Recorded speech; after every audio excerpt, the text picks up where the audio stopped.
वसुदेवसुतं देवं कंसचाणूरमर्दनं देवकी परमानंदं कृष्णं वंदे जगद्गुरुम्। आज आदरणीय पंकज जी, आदरणीय दीदी के साथ हमारी सम्मिलित वार्ता है और ऐसा हमारे बीच अब निर्णय हुआ है कि प्रति रविवार हम मिलेंगे और किसी विशेष विषय पर विस्तृत चर्चा करेंगे, जिसको कह सकते हैं बौद्धिक विमर्श, और गहन चर्चा होगी। और मुझे लगता है जो हमारे दर्शक हैं उनको अच्छा लगेगा और इसी के साथ हमारी यात्रा बढ़ेगी, क्योंकि धीरे धीरे हमारी यात्रा बढ़ रही है और हम 8,000 सब्सक्राइबर के आसपास पहुंच रहे हैं। तो हम चाहते हैं कि ये शीघ्रातिशीघ्र और बढ़े, क्योंकि धर्म की बात है तो ये बातें जितनी दूर तक फैले उतना अच्छा है। आज का विषय जो है तिब्बत है और ये अति महत्वपूर्ण विषय है भारत के लिए। हमने लिखा है कि भारत का दायित्व है कि वो तिब्बत को जो कम्युनिस्ट की चंगुल है उससे मुक्त कराए। तो प्रश्न उठता है कि भारत का ये दायित्व क्यों है? ये हमने जो कर्तव्य की बात की है, कर्तव्य बोध कहां से आया? तो एक तो ऐतिहासिक पृष्ठभूमि है कि तिब्बत की जो सीमा थी हमारी सीमा से मिलती थी, अरुणाचल से लेके आज के कश्मीर या अक्साई चीन तक, लेकिन वो सीमा खिसक कर चीन हो गई और तिब्बत पर जो है उसका अवैध अधिकार हो गया। और उसको अधिकार कराने में तत्कालीन जवाहरलाल नेहरू की बहुत बड़ी भूमिका थी। यदि वो भूमिका वैसी नहीं होती तो चीन में इतनी क्षमता नहीं थी, इतनी शक्ति नहीं थी उस समय कि वो तिब्बत को बलात् अपने अधिकार में ले लेता। और उससे अनायास यह हुआ कि न केवल चीन की सीमा हमारी सीमा से मिल गई, बल्कि हमारा भी बहुत बड़ा क्षेत्र 1962 में उसने ले लिया। आगे वो और अधिकार अपना जताना चाहता है और हमारे लिए एक प्रकार से, जैसे कहते हैं ना, अस्तित्व का संकट उसने खड़ा किया। 1947 के बाद से लेकर आज तक भारतवर्ष में पूरा जो हमारा पूर्वोत्तर क्षेत्र है उसमें जितना सशस्त्र विद्रोह हुआ है उस सब में चीन का हाथ है। चाहे वो नागालैंड हो, मणिपुर हो। मणिपुर में तो एक जो सशस्त्र आंदोलनकारी संगठन है उसका नाम ही चीनी कम्युनिस्ट पार्टी है और उसकी मान्यता है कि चीन उसको एक दिन स्वतंत्र करा देगा, और वो है संगठन, अभी भी है। मैंने अपनी पुस्तक में उसका विस्तृत उल्लेख किया है। दूसरा, चीन ने लगातार जब भी हमारा भारत के साथ पाकिस्तान का युद्ध हुआ है उसमें चीन ने पाकिस्तान का साथ दिया है, प्रकारांतर से अप्रत्यक्ष रूप में नहीं, वरन हस्तक्षेप किया है और प्रत्यक्ष किया है। लाल बहादुर शास्त्री के जो जीवनी लेखक हैं उन्होंने बताया है कि 1965 में जब युद्ध हो रहा था तो पूरा हमारा जो सीमा क्षेत्र है उस पर निरंतर उतने दिन तक, जितने दिन तक युद्ध चला है, चीनी सैनिकों ने कहीं बंदूक चलाई है, कहीं कुछ झड़प की है, लेकिन निरंतर उन्होंने किया है। इस विषय में लाल बहादुर शास्त्री जी से पूछा गया था तो उन्होंने कहा कि हमें चीन के चरित्र से हम परिचित हैं और वो ऐसा करेंगे, और उन्होंने किया। उसके बाद में हमने देखा कि अभी वो पाकिस्तान, बांग्लादेश सबकी मदद कर रहा है, खुलेआम मदद कर रहा है, उसमें कोई ढकी छुपी बात नहीं है। और हमारे देश में जिसको हम नक्सली कहते हैं, माओवादी कहते हैं, उसमें भी चीन का हाथ है। और उससे भी बड़ी बात आजकल क्या हो रहा है कि बहुत दिनों से हो रहा था, चीन ने बहुत पैसे हमारे पत्रकारों को दिए और उन पैसों से पत्रकार चीन की का महिमा मंडन करते हैं और कई पत्रकार तो पकड़े भी गए हैं, जेल जा चुके हैं। और चीन से जो पैसा आया ये भारत सरकार ने सिद्ध भी कर दिया है। तो आपका एक बहुत बड़ा शत्रु चीन है, इसको मानने में हमें कोई दुविधा नहीं होनी चाहिए। नेपाल पर उसका एक प्रकार से प्रकारांतर से अधिकार हो गया है और भूटान में वो धीरे धीरे करके प्रवेश कर रहा है। तो जब चीन की ऐसी स्थिति है तो भारत को तो कोई हिचक नहीं होनी चाहिए मानने में कि चीन हमारा सबसे बड़ा शत्रु है। और मुझे याद आता है कि जॉर्ज फर्नांडिस ने इस बात को बड़े स्पष्ट तरीके से अपने समय में सबके सामने बात रखी थी। तो आज तिब्बत की स्थिति ऐसी है कि हम तिब्बत को मुक्त कराएं, क्योंकि तिब्बत हमारे बौद्ध मत, हमारे यहाँ से ही निकला हुआ मत है, जो एक प्रकार से हम तो मानते हैं कि बृहद हमारा जो हिंदू परिवार है उसी का हिस्सा है। और उस तिब्बत को आज चीन ने 1949 से लेकर के थोड़ा बहुत किया था, लेकिन 58 तक तो उस पर पूरी तरह अधिकार कर लिया था। आज की स्थिति तिब्बत की क्या है? तिब्बत की स्थिति यह है कि तिब्बत की जो लिपि है वो चीनी लिपि नहीं है। दलाई लामा ने इसको बार बार कहा है कि चीन से हम कितने भिन्न हैं और चीन का कभी कोई अधिकार हमारे ऊपर नहीं रहा है। इस क्रम में वो अपनी लिपि का उल्लेख अवश्य करते हैं, और मैं तिब्बती जो लिपि है उससे परिचित हूं, क्योंकि वही लिपि लद्दाख में चलती है। लद्दाख प्रवास के दौरान मैंने उस लिपि को ध्यान से देखा, और वो देवनागरी से निकली हुई लिपि है, और उस लिपि में आज महात्मा बुद्ध के सारे ग्रंथ जो अंग्रेजी में थे, पाली में थे, सबको अनुदित किया गया और सबको सुरक्षित रखा गया। लेकिन आज संकट यह है कि चीनी सरकार उस लिपि को पढ़ने नहीं देती है। वहां के बच्चों पर चीनी भाषा, चीनी लिपि लादी गई है और उनको बौद्ध मत से दूर किया गया है, और ये पिछले 70 साल से 80 साल से किया जा रहा है। तो आप ये मान के चलिए कि यदि ये क्रम नहीं रुका तो आने वाले कुछ दशकों में ही तिब्बत के पास जो भी धरोहर है वो सदा के लिए नष्ट हो जाएगी। वो धरोहर केवल तिब्बत की नहीं है, वो भारत की धरोहर है, भारत के धर्म, भारत के धर्मशास्त्र। क्योंकि दलाई लामा हर अपने वाक्य में नालंदा नालंदा बोलते हैं, भारत के विद्वानों का उल्लेख करते हैं। तो क्या हम इसको मर जाने दें? अमेरिका ने जो एक एक्ट पास किया है, इसको तिब्बत रिजॉल्व एक्ट बोलते हैं, उसमें इन बातों का बहुत बढ़िया से उल्लेख किया गया है कि यदि चीन का हिस्सा है भी तो वहां के लोगों को स्वतंत्रता क्यों नहीं है। किसी भी बाहरी व्यक्ति को चीन में प्रवेश करने की अनुमति नहीं है। और इसीलिए अभी अमेरिका ने क्या किया है कि जो अधिकारी तिब्बत में दूसरों को जाने से रोकते हैं, उनके वीजा पर अमेरिका प्रवेश में के लिए प्रतिबंध लगा दिया है। और हमारे यहां देखिए दुर्भाग्य क्या है कि अरुणाचल प्रदेश के खिलाड़ी यदि चीन जाते थे तो उनके वीजा को नत्थी वीजा बोला जाता था। अर्थात कहा ही जाता था कि अरुणाचल के व्यक्ति को हम वीजा क्यों देंगे, क्योंकि वो तो चीन का हिस्सा है। ऐसा दुस्साहस चीन करता रहा है हमारे साथ और आज भी कर रहा है। तो और आज की स्थिति यह है कि आज परम पावन दलाई लामा जी का 90वां जन्म दिवस मनाया गया है, और मैंने ध्यान से उस उत्सव को देखा है। उस उत्सव में अमेरिका के 3 भूतपूर्व राष्ट्रपति बिल क्लिंटन, जॉर्ज बुश और ओबामा ने संदेश भेजा। उन संदेशों को पढ़कर सुनाया गया वहां पर। साथ ही आज जो सेक्रेटरी ऑफ स्टेट है, अर्थात अमेरिका में जिसको विदेश मंत्री कहा जाता है, मार्को रूबियो, उसका संदेश भी सुनाया गया है। उस संदेश में भी वहां के मंत्री ने स्पष्ट कहा है कि हम तिब्बत की जो आंतरिक स्वतंत्रता है, स्वायत्तता है, और वहां की भाषा, लिपि, धर्म, सबकी स्वतंत्रता के लिए हम चीन से ये मांग करते हैं कि वो इनको उपलब्ध कराए। ऐसी स्थिति में भारत की क्या रणनीति होनी चाहिए और भारत अभी क्या कर रहा है? तो पहली बात तो मुझे ये देखने को मिली है कि 4 जुलाई को, अर्थात परसों, 2 घटनाएं घटी।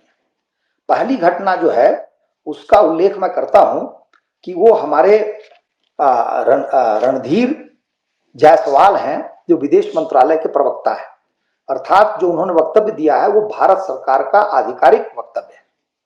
उन्होंने कहा है कि हमें ये रिपोर्ट दिखी है कि दलाई लामा अपने जो भी उनकी संस्था है उसको जारी रखने के लिए वो कह रहे हैं, और जारी रखने का मतलब ये होता है कि वहां पर दलाई लामा का पुनर्जन्म होता है। तो एक दलाई लामा जो वर्तमान में होते हैं, उनकी मृत्यु हो जाती है, तब कहा जाता है कि उनकी जो आत्मा है, आत्मा तो बौद्ध मत में नहीं माना जाता है, लेकिन एक चेतना मानी जाती है कि वह चेतना किसी स्त्री के गर्भ में पल रहे बच्चे में प्रवेश करती है और फिर उस बच्चे का जन्म होता है, उसको ढूंढा जाता है। तो चीन ने यह कह दिया था कि अगला जो दलाई लामा होने वाला है वो चीन तय करेगा। तो इस पर दलाई लामा ने स्पष्ट रूप से अपना विरोध जताया है और कहा है कि जैसे हमारी परंपरा चलती आ रही है वैसे ही चले। इस पर भारत सरकार का जो वक्तव्य है वो यह है कि government of India does not take any position or speak on matters concerning beliefs and practices of faith and religion.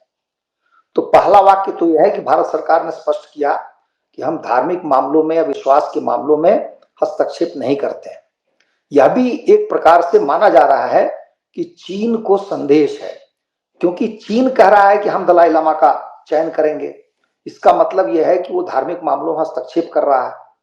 अगला वाक्य उसका है कि government of India has always upheld freedom of religion for all in India and will continue to do सो।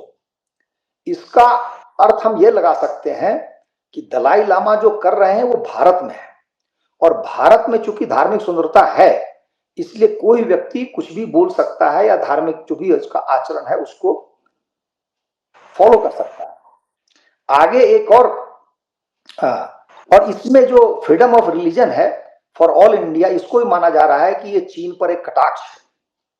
इसके बाद क्या हुआ है कि आज वहां पर भारत सरकार के दो वरिष्ठ मंत्री किरण रिजिजू और राजीव रंजन पहुंचे और उन्होंने भाषण दिया। उन्होंने परम पावन दलाई लामा की प्रशंसा की, उनका नमन किया। साथ ही अरुणाचल प्रदेश के मुख्यमंत्री वहां पहुंचे, सिक्किम के मंत्री पहुंचे और लद्दाख जो वहां पे काउंसिल है, ऑटोनोमस काउंसिल, उसके भी सीईओ अध्यक्ष जो भी कहिए वो भी पहुंचे हैं।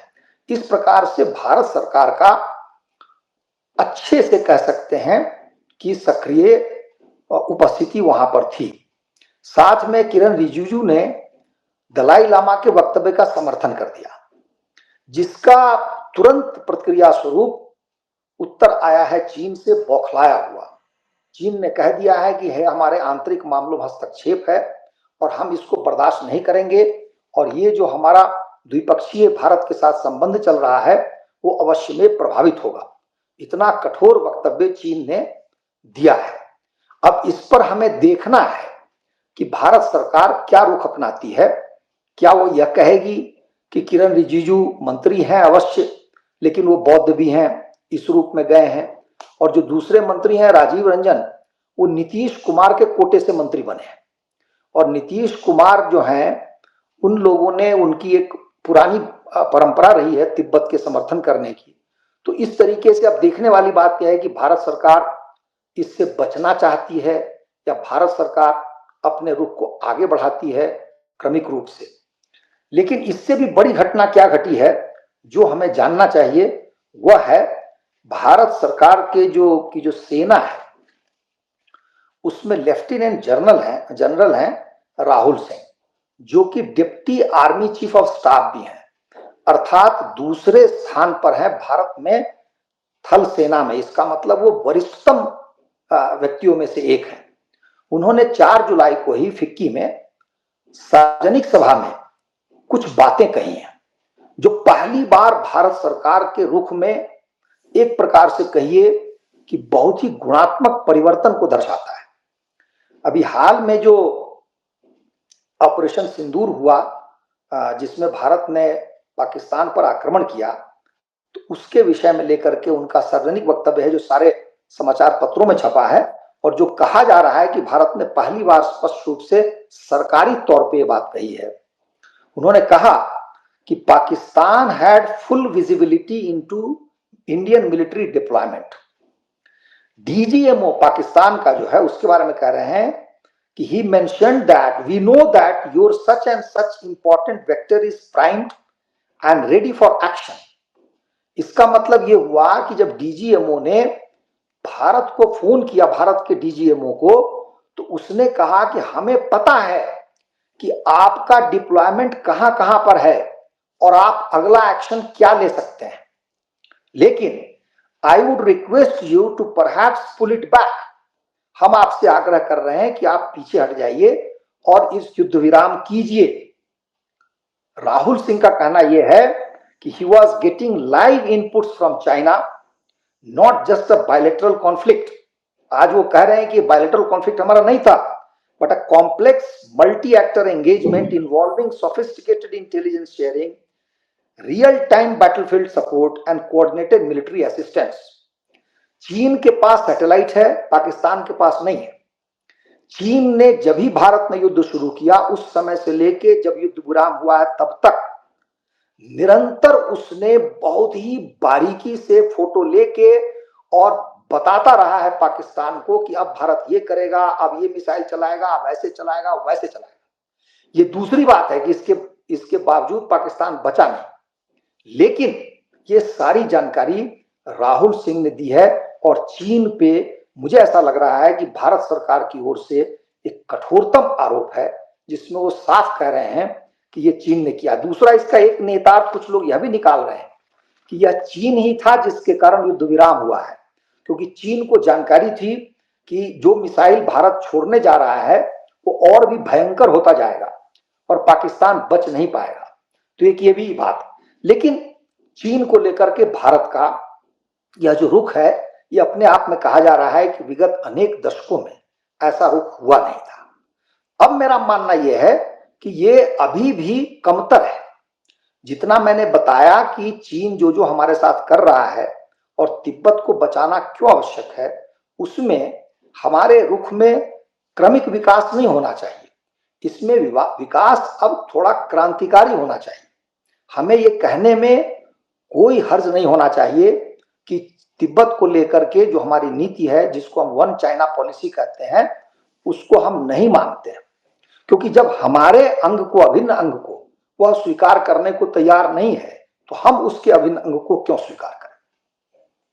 अब मैं बताना चाह रहा हूं कि तिब्बत को लेकर के चीन का जो अधिकार है उस पे बौद्धिक विमर्श में क्या चल रहा है। ऐसा है कि तिब्बत को लेकर के 4 प्रकार के स्रोत कहे जा सकते हैं। एक स्रोत है तिब्बत का अपना, जिसमें तिब्बत ये मानता है कि कभी भी चीन ने उसके ऊपर शासन नहीं किया है। ये दलाई लामा ने स्वयं लिखा है और चीनी साहित्य में इसका विशद वर्णन है। संयोग से एक उल्टी स्थिति ये है कि तिब्बत ही एक बार जीत गया था पूरे चीन पर, विजय हुई थी उसकी और उसने अधिकार कर लिया था, उससे कर लिया था। और बाद में कालांतर में 8वीं 9वीं शताब्दी में जब तिब्बत बिल्कुल बौद्ध देश बन गया तो चीन के सम्राट ने, उस समय के सम्राट ने एक संधि की थी और कहा था कि आप हमारे धर्म गुरु हैं और धार्मिक रूप से हम बहुत आदर करते हैं और आपको हम चाचा कहते हैं और हमको आप भतीजा मानिए। इस प्रकार का एक संधि कराई थी। वो संधि अभी भी, उसका जो पूरा का पूरा उल्लेख है वो उपलब्ध है तिब्बती साहित्य में। दूसरा जो साहित्य का स्रोत है वो भारत है। भारत में जो साहित्य है उसमें कहीं भी ऐसा नहीं है कि हम ये सिद्ध कर सकें कि तिब्बत कभी भी चीन का अंग रहा है। तीसरा जो स्रोत है वो है कि चीन, तिब्बत और भारत के अतिरिक्त संसार में क्या साहित्य है। तो संसार में जो साहित्य है उससे भी कहीं हमें सिद्ध करने को ये नहीं मिलता कि तिब्बत पर उसका अधिकार है। अब आता है अंत में चीन के पास क्या साहित्य है, तो उस पर मैं बताना चाहता हूं और एक फोटो दिखाना चाहता हूं। एक सज्जन है, इनका नाम है प्रोफेसर होन शियांग लाओ। ये होन शियांग लाओ चीन के प्रोफेसर हैं। इन्होंने अनेक डिग्री ली है सिंगापुर में, अमेरिका में, और बाद में ये प्रोफेसर बने हैं अमेरिका के ओक्लाहोमा स्टेट यूनिवर्सिटी। इनको रिटायर हुए 9 वर्ष हो गए और चूंकि चीनी है तो चीनी भाषा में पारंगत हैं और चीनी साहित्य को खूब पढ़ना जानते हैं।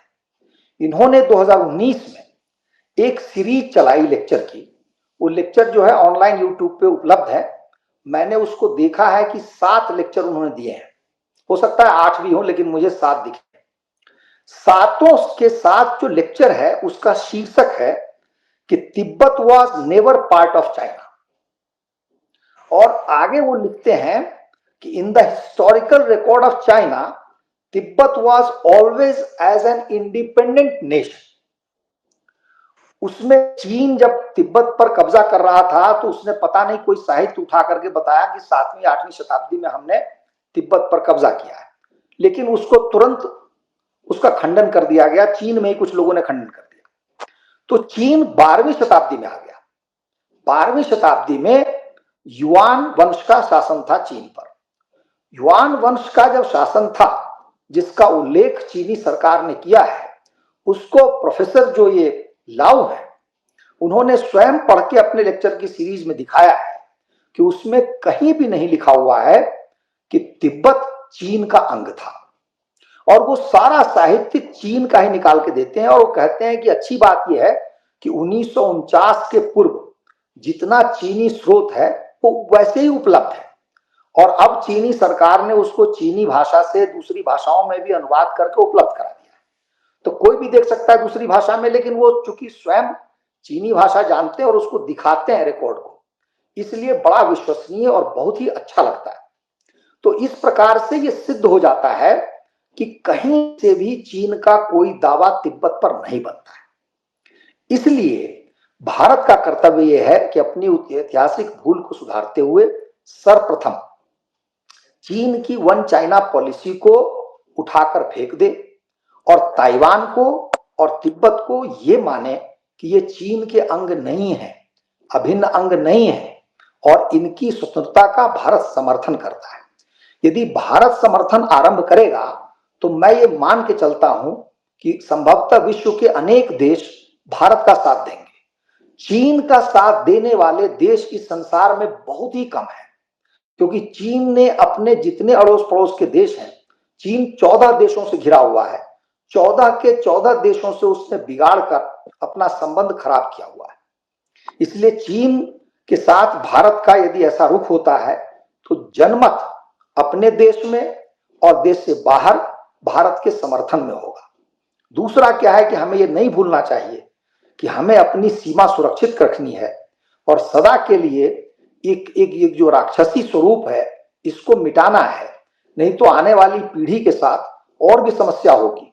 क्योंकि जैसा पाकिस्तान है, जैसा बांग्लादेश है, कल को वैसा ही नेपाल हो सकता है, भूटान हो सकता है, क्योंकि हम जानते नहीं है वहां चीन क्या करेगा। और देखिए यदि ध्यान से तो हमारे सारे पड़ोसी देशों में चीन ने हस्तक्षेप किया है।